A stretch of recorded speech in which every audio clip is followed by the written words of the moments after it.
تخيل معايا نجم كبير في فرقة كبيرة، الملايين بيهتفوا باسمه، عنده كل حاجة، شهرة وفلوس والأضواء كلها عليه، لكن في لحظة كل حاجة بتنهار، وده بسبب فضيحة، فبيطرد من فرقته وبيخسر شهرته وفلوسه. ده كان حال ساجي اللي فجأة بقى شخص عادي وسط الطلبة في الجامعة، بس هو لسه ما استسلمش ولسه عنده حلم عاوز يحققه. في جامعة هانجو بيقابل كيم بوم، بنت موهوبة في المزيكا بس جواها جرح كبير. سوا بيحاولوا يرجعوا الأمل ويبدأوا فرقة موسيقية من الصفر، ومع كل نغمة بيقربوا من بعض، لكن كمان المشاكل بتكبر.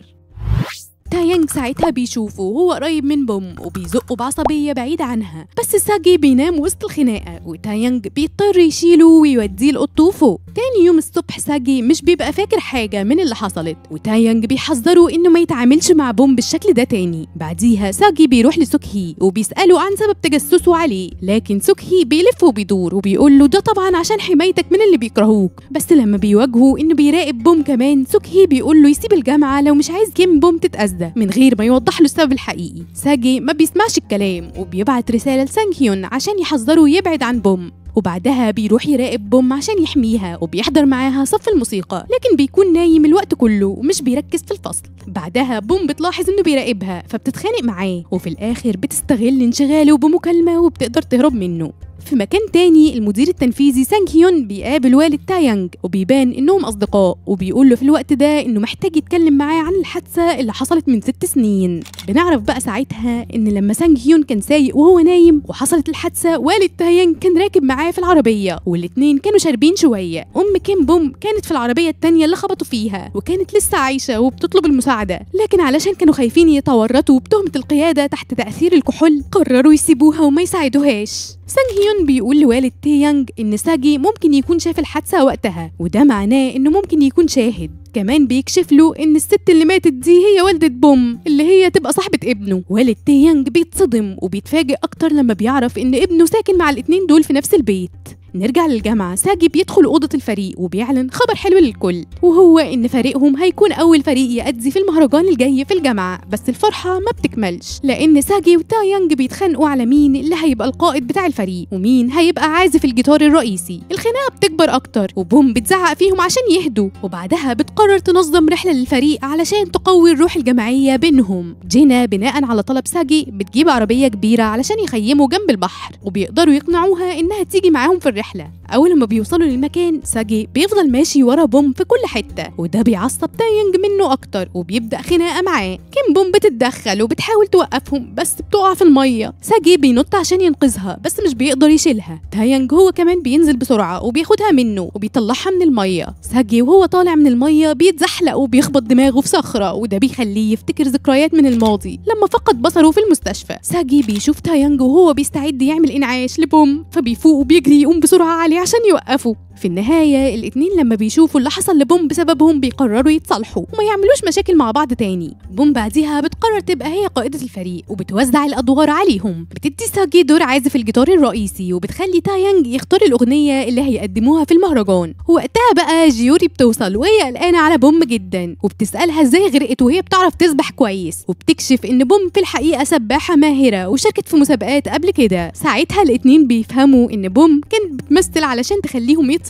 في نفس الليلة وهم قاعدين حوالين النار، جينا بتكون جوه العربية وبتلاقي شنطة بوم قدامها، بتفتحها وبتلاقي الكراسة اللي بوم بتكتب فيها أغانيها. بتعجبها أغنية من الأغاني وبيبان إنها ناوية تعمل حاجة مش كويسة، لكن بسرعة بتقفل الكراسة أول ما بوم بتدخل. تاني يوم والد تايانج بيروح بيت كيم بوم وبيقابل عمتها، بيطلب ياخد حاجات ابنه من اوضته علشان هيرجع البيت. وهم قاعدين بيتكلموا بيسألها عن سبب وفاة بوم، فبتقول له ان الحادث حصل بسبب المطر وانها فقدت السيطرة على العربية. ومن خلال كلامهم بنعرف كمان ان بوم وتايانج اتعرفوا على بعض لما كانوا بيدرسوا في امريكا، وبوم رجعت كوريا بعد وفاة والدتها من 6 سنين. نروح للجامعة وصديقه سانغ هيون بيروح للمدير وبيقدم له تبرع كبير للمدرسة. بعديها بيطلب منه يجهز منحة دراسية لبوم علشان تسافر وتكمل دراستها بره، وبيقول له ينفذ ده بسرعة وعلى حسابه الشخصي. نرجع لوالد تايانج اللي بيبعت لبوم عشان تيجي تقابله، ولما بتروح بيبدأ يلمح لها إن علاقتها بتايانج بتأثر على مستقبله الدراسي بالسلب، وبيطلب منها تبعد عنه علشان ما تعطلوش وتبقى عقبة في طريقه وتخليه يرجع البيت ويركز في مستقبله. بوم على طول بتبعت لتايانج رسالة وبتطلب بيقابلها حالا لوحدهم، ولما بيتقابلوا بتبلغه إن والده لسه كان معاها وبتنصحه يرجع البيت، وبتقول له إنه محظوظ إن عنده أب حتى لو معاملته قاسية، وبتوضح إنها نفسها يكون في حد في حياتها يقف جنبها. ساجي بيكون واقف على السطوح وبيشوف بوم وهي راجعه البيت، وفجأة نظره بيبدأ يغبش، ولما بوم بتدخل الشقة بيسألها عن تايانج وبيلاحظ إنها مش في حالتها الطبيعية. في الناحية التانية تايانج بيرجع البيت وهو متضايق إن والده قابل بوم من وراه، بس والده بيأمره يبعد عنها وبيقول له يجي معاه يحضر عملية جراحية هيعملها النهاردة. بعد شوية المدير بيبلغ بوم إنها كسبت منحة دراسية مميزة للسفر، لكن بوم بترفض وبتقول له إنها ما قدمتش للمنحة أصلا ومش شايفة نفسها مؤهلة ليها، وإن في ناس كتير تستحقها أكتر منها. كمان بتوضح إنها مش عايزة شفقة من حد.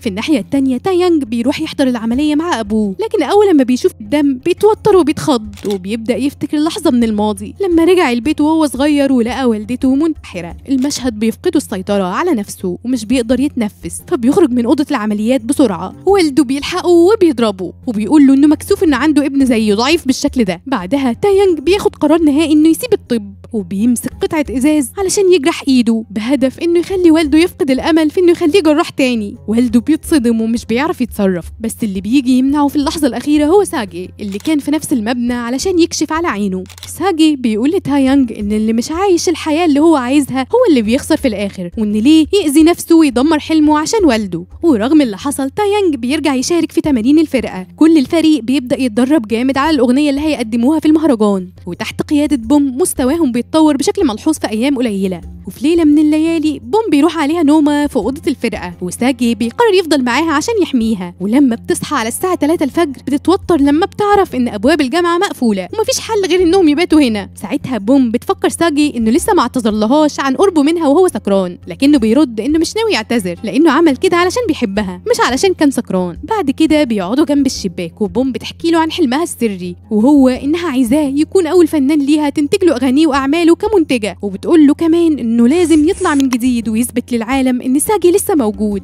ساجي بيضحك وبيقول إن المنتج لازم يدفع للفنان علشان يوقع معاه، لكن بوم بتقول له يوقع الأول والفلوس تيجي بعدين، وهو بيوافق. يوم المهرجان بيجي وتايانج بيتحضر علشان يروحوا، لكن والده بيشوفه وبيوقفه. ساعتها تايانج بيواجهه وبيقول له بوضوح انه قرر يسيب كلية الطب، وابتداء من دلوقتي هيبدأ يعمل الحاجة اللي بيحبها وبس، وبعدها بيمشي ويسيبه وراه. اللحظة دي بتخلي والد تايانج يتعصب جدا وبيتصل بسانج هيون وبيقول له يتصرف. سانج هيون بيرد عليه وبيطمنه ان العرض مش هيتم من الأساس. في الجامعة ساجي وباقي أعضاء الفريق بيكونوا متحمسين جدا للعرض، لكن فجأة بيظهر مجموعة شباب بره الكلية وبيبدأوا يعملوا فوضى ويدمروا المكان المخصص للعرض، وبيقولوا إنهم من معجبين ساجي، ونتيجة الشغب ده العرض بيتلغي. جيوري بتلاحظ إن الشباب دول مش معجبين حقيقيين وإن في حاجة مش طبيعية، وده بيخلي ساجي يشك إن سانج هيون هو اللي ورا اللي حصل. وفجأة الفريق بيلاحظ إن بوم مش موجودة. ساجي بيقلق وبيجري بسرعة على سانج هيون وبيسأله إذا كان ليه علاقة باختفائها، لكن سانج هيون بينكر إنه يعرف مكانها. في الآخر ساجي بيلاقي بوم قريبة من مكان العرض، وهناك بتقول له إنها شافت رجالة بياخدوا تايانج بالعافية وحاولت تلحقهم لكن ما قدرتش. وبسبب ان ساجي عنده معارف في الجامعة بيعرف ان تايانج موجود دلوقتي في مستشفى الجامعة، وان والده حبسه هناك كمريض وحاطط حراسة قدام اوضته.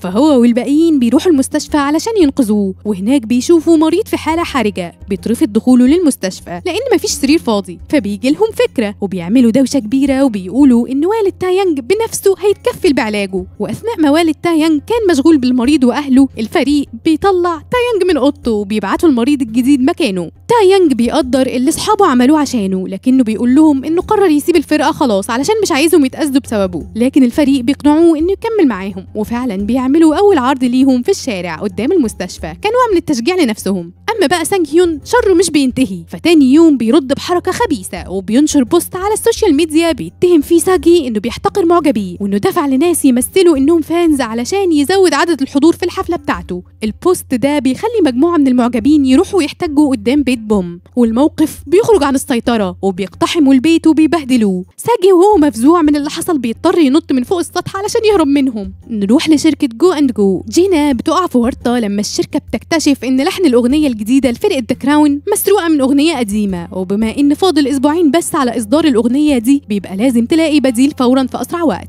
بنكتشف وقتها إن جينا لما فتحت كراسة بوم كانت صورت الأغنية اللي عجبتها، فبتقرر تستخدمها بدل اللحن المسروق، خصوصا إن اللحنين شبه بعض. في نفس الوقت بوم وأعضاء الفرقة بيروحوا للأوضة بتاعتهم كعادتهم، لكن بيتفاجئوا إنها في حالة فوضى ومتبهدلة. بعد شوية ساجي بيجي ومعاه خبر أسوأ، وهو إن فرقتهم اتوقفت مؤقتا، وده بعد ما فرقة هانجو قدمت شكوى ضدهم. بيروحوا كلهم على أوضة فرقة هانجو علشان يواجهوهم، وهناك الموقف بيتحول لخناقة كبيرة بين الفرقتين. المدير بيوبخ أعضاء فرقة ساجي وبيحملهم المسؤولية الكاملة عن الخناقة من غير ما ياخد أي إجراء ضد فرقة هانجو، وبيجبرهم يعتذروا رسميا قدام الناس. بالليل تايانج بيحضر شنطته علشان هيمشي من بيت والده نهائيا، وقبل ما يمشي بيسأله عن السبب الحقيقي اللي مخليه مصمم يبعده عن بوم. هل ده خوف أبوي ولا في سبب تاني هو مش عارفه؟ ساعتها والده مش بيرد، فتايانج بيسيب البيت وبيمشي. تاني يوم الصبح عمة بوم بتخلي ساجي يعمل شغل البيت كتعويض عن التخريب اللي حصل بسبب المعجبين بتوعه، لكنه بيستغل انشغالها وبيهرب. وهو خارج بيلاحظ جواب وسط البريد بيلاقيه من والدته وبيقراه، وبيعرف انها بعتته علشان تطمنه عليها وبتقوله انها مبسوطة ومستمتعة بسفرها. بعد كده ساجي بيروح للمحل اللي بوم شغالة فيه وبيقول لها انه عايز يخرج معاها في موعد، بس هي بتبقى مترددة علشان خايفة الناس تعرف إنها في علاقة معاه، خصوصا تايانج اللي ممكن تتأذى مشاعره. في اللحظة دي بيجوا بنتين من المدرسة القديمة بتاعت بوم اللي كانت فيها في أمريكا، وبيبدأوا يسخروا منها علشان حالتها المادية اتغيرت وكمان علشان وفاة والدتها. بس ساجي ما بيسكتش وبيقف يدافع عنها قدامهم بكل قوته. بعد ما البنات ما بيمشوا بوم بتوافق تخرج مع ساجي، وبيروحوا سوا لمحل بيبيع فطاير، وبيبقوا في طابور طويل، لكن الفطاير بتخلص قبل ما يوصل دورهم. وهم في الأتوبيس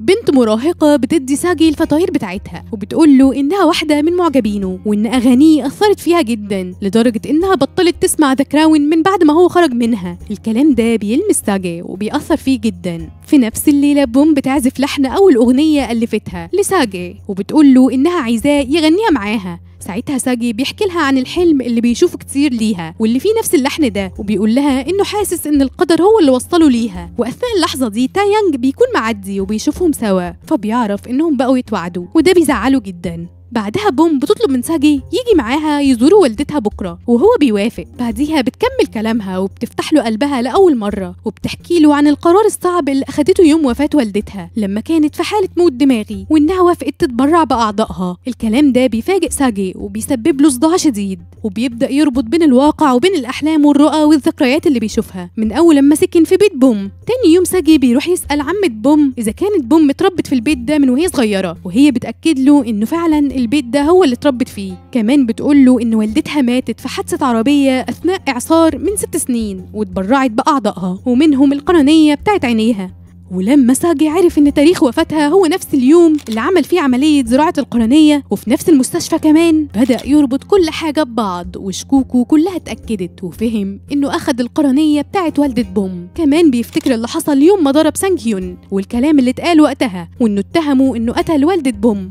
دلوقتي بعد ما كل حاجة وضحت ساجي بيجري يدور على سانج هيون علشان يواجهه بالحقيقة. في نفس الوقت بوم كانت مستنية ساجي يجي علشان يروحوا سوا يزوروا قبر والدتها زي ما وعدها، لكن لما عربية خبطت قدامها بالصدفة افتكرت يوم الحادثة لما كانت بتكلم والدتها في التليفون لحظة الوفاة. الموقف ده خلاها في حالة هلع، خصوصا انها مش قادرة توصل لساجي وخافت يكون حصل له حاجة زيه زي والدتها. بيجي لها اتصال من تايانج فبترد وبيحس انها في حالة وحشة فبيروح لها على طول، وبعد ما بيقابلها بتفقد وعيها. وبكده بيخلص الجزء الثاني. استنونا في الجزء الثالث، وما تنسوش تعملوا لايك وشير وسبسكرايب وتفعلوا الجرس. سلام.